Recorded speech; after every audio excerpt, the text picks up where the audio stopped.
안녕하세요. 기술교사와 함께하는 프로세싱 강좌세 3차 강좌입니다.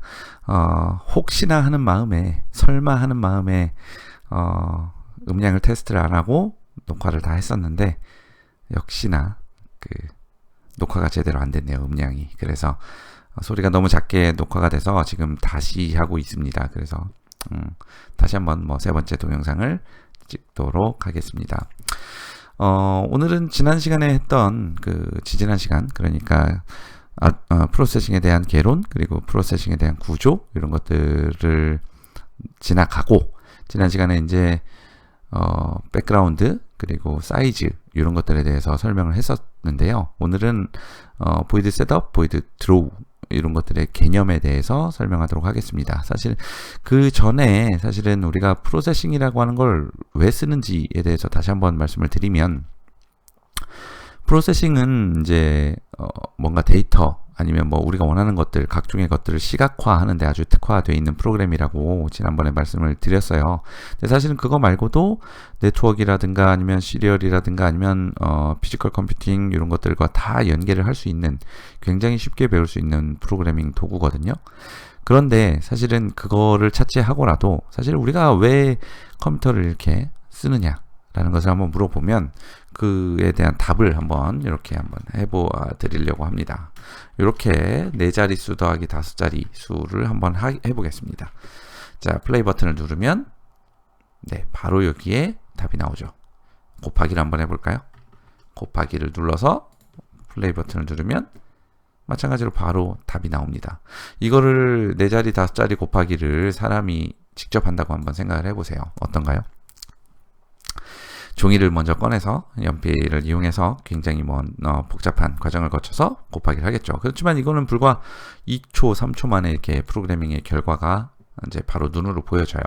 이런 것들이 바로 컴퓨팅 파워라고 보면 되고, 우리 같은 경우에는 사실 이런 컴퓨팅 파워를 이용해서 우리가 하고자 하는 일들에 대해서 이렇게 빠른 시간 안에 처리를 할 수 있도록 도움을 얻기 위해서 컴퓨터라고 하는 도구를 사용을 하죠.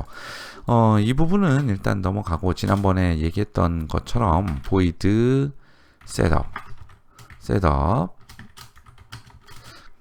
그리고 사이즈를 먼저 그린다고 했었죠. 사이즈, 종이 크기는 얼마 정도 할래? 사실은 사이즈가 제일 먼저 나와야 되는 요소이고요.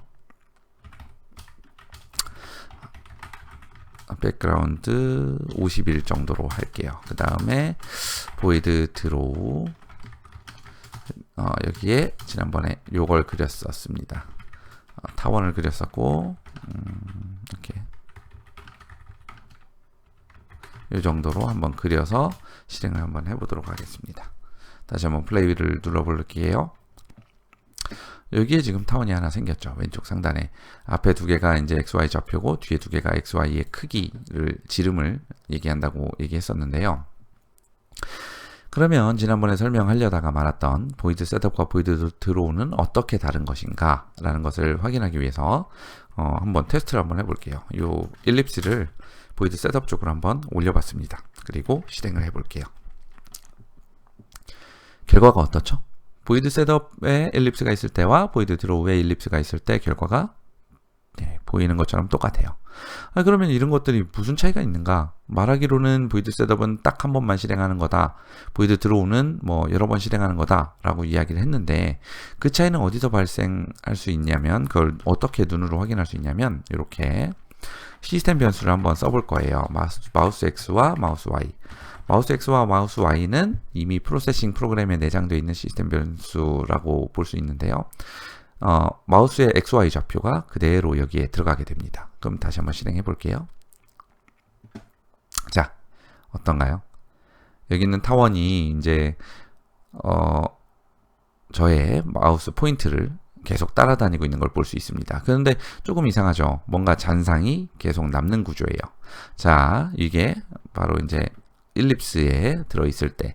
그러니까 일립스라고 하는 것은 무엇이냐면, 배경을 그린 다음에, 일립스가 아니고 여기 보이드 드로우 안에 일립스가 들어있는 것이 어떤 의미냐면, 배경을 위쪽에서 보이드 셋업에서 그렸잖아요. 이것을 반복적으로 드로우 안에서 일립스가 덧칠한다 라고 생각을 하면 됩니다. 이 부분을 이제 잘라 가지고 이 위쪽에다가 다시 한번 올려보고 실행을 해보도록 하겠습니다. 이번엔 어때요? 마우스 포인터를 따라다니지 않죠. 왼쪽 상단에 딱 한 번 요 화면이 찍히는데, 요거는 뭐냐면 마우스 X와 마우스 Y는 프로그램을 처음 실행할 때 원점을 기준으로 실행을 하기 때문에 딱 한 번만 실행을 해서 요 화면이 나오고 끝난 거죠.